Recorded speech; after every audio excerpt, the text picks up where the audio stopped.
In the criminal education system, students are represented by an important group known as a Tier 1 intervention unit that investigates the crimes of inadequate teachers and prosecutes the offenders. These are their stories. Alright, these are the rules. Don't ask any questions. No looking left, no looking right, no looking up, no looking down. No pencils, no paper, no gum, no tissue. Y'all have it? What in the world?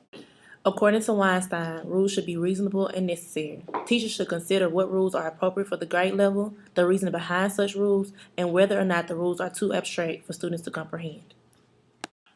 In this scene, the teacher did not give the students reason behind the rules. She just listed a whole lot of rules, and she didn't tell them why. From my personal experience, when you're making up rules with students, you let them give you reasons on why you should or should not have this rule and how it can keep everybody safe. According to Weinstein's, rules should be necessary and reasonable. So the teacher in this scene should have talked about the rules with her students, had fewer rules, and then talked about the reasons why the rules were important and how everybody in the room could stay safe throughout the school year.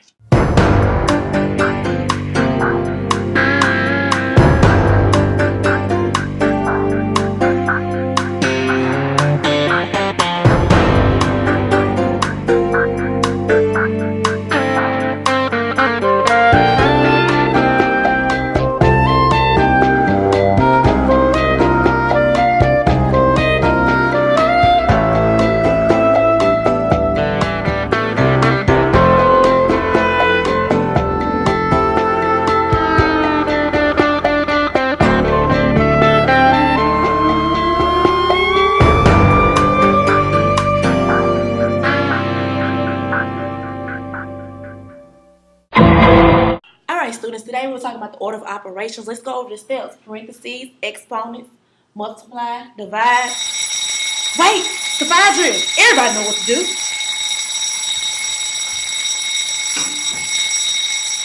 According to Weinstein, because you have set procedures for a fire drill, you can save students' lives. Without clear, specific class running routines, these activities can consume a significant part of the school day.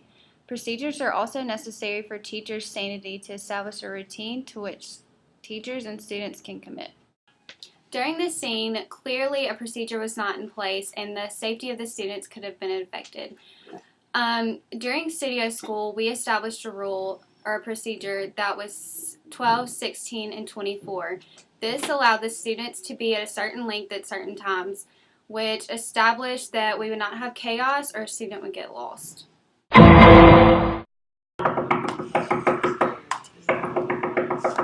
Hello? Hello? Oh, you must be Cole's teacher. We brought you some goodies, and we would like to talk about a couple of things that were going on. According to Weinstein, initiate communication with parents to establish that you, the teacher, are heavily invested in the success of their child. This communication can be through phone calls, report cards, and parent-teacher conferences.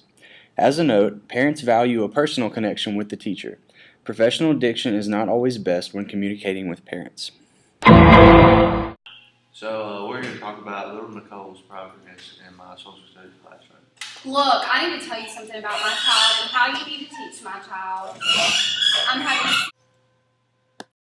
According to Weinstein, teachers are reluctant to include parents for many reasons, including the safe feeling of control in the classroom. Recruit family members to participate in the classroom. To do this successfully, think carefully because sometimes they're not sure what would be expected. Okay, for these past two skits, we were really talking about how parents should be involved in the student's life in the classroom. And that relationship should be started by the teacher. That shouldn't be something that the teacher expects. It should be initiated. So in reflection, two of the things that I really think about within this realm of the Tier 1 really makes me think about my observation over at Starkville High, and just every student's parent was on speed dial, no matter what the reason was. The teacher, saw that the student was acting up, or the student actually did well on their work. The teacher told the parent about it right off the bat, and I thought that was really cool. Something that I wasn't really used to just based on my experience in high school. Also, it was very evident during camp this summer. We saw how Dr. Mercado, invited students to come into the camp, and that was very inviting of the student as well as the parent.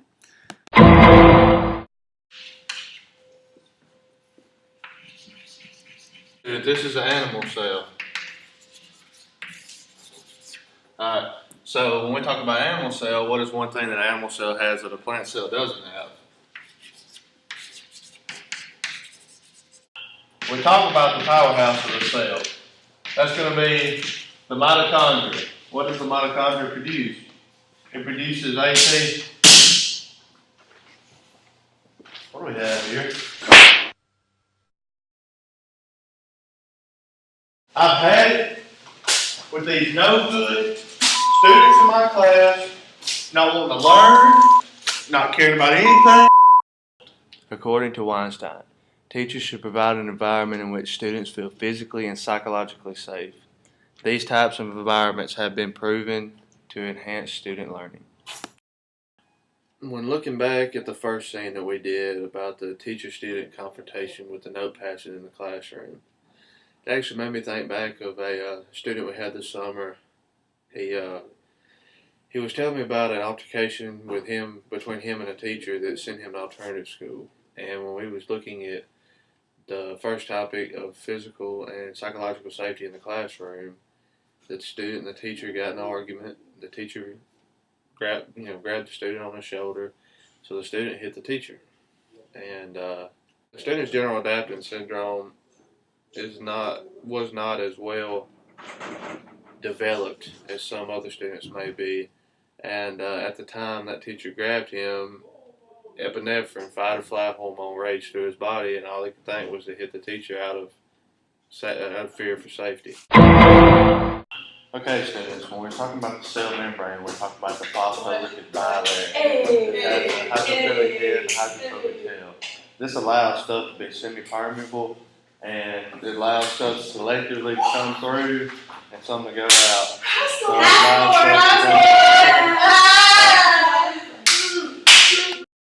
According to Weinstein, do not fail to engage the students in the back of the room. Some teachers focus more of the attention on the students who sit at the front of the room and fail to maintain a relationship with the students at the back of the classroom. When looking at the second skit we done for physical setting in the classroom, we talked about how teacher and student interaction is more developed with students who sometimes sit at the front of the classroom than at the back. And I noticed from working with the kids over this summer that's kind of, there's truth to that statement, because majority of the kids was more willing and more interactive, was always a lot closer to the one delivering the information, whether it been Dr. K or any of the guest speakers we had. And the ones that was more reserved and didn't really want to, be into communication much, they kind of stayed sort of towards the back in the corners, try to kind of stay out of being in confrontation with anybody else.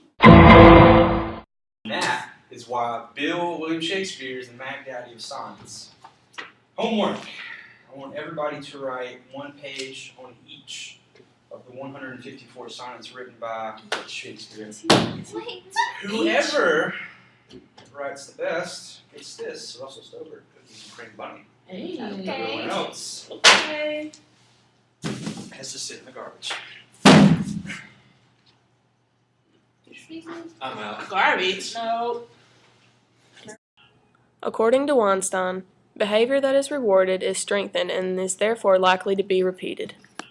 Another major concern is that rewarding students for behaving in a certain way actually undermines their intrinsic motivation to engage in those behaviors.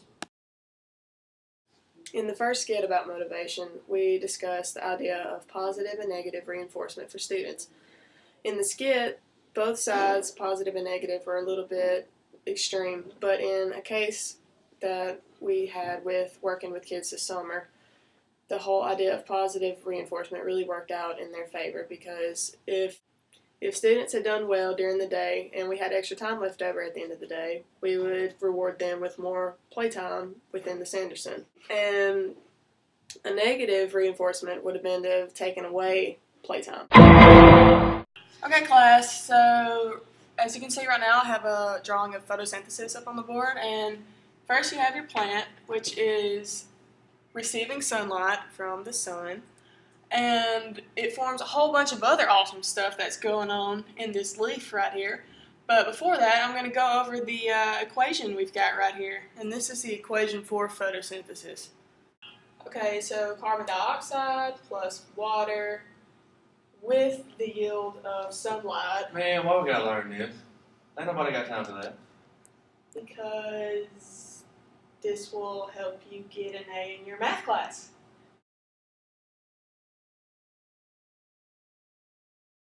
According to Weinstein, teachers have to find ways to convince students that the work has intrinsic value, utility value, and attainment value. In the last skit about motivation, we talked about how relevance plays a big key part in the classroom. In the skit, it showed that the kids were participating in a biology classroom, but were told that the reason it was relevant was because it would help them earn an A in their math class, which made no sense at all.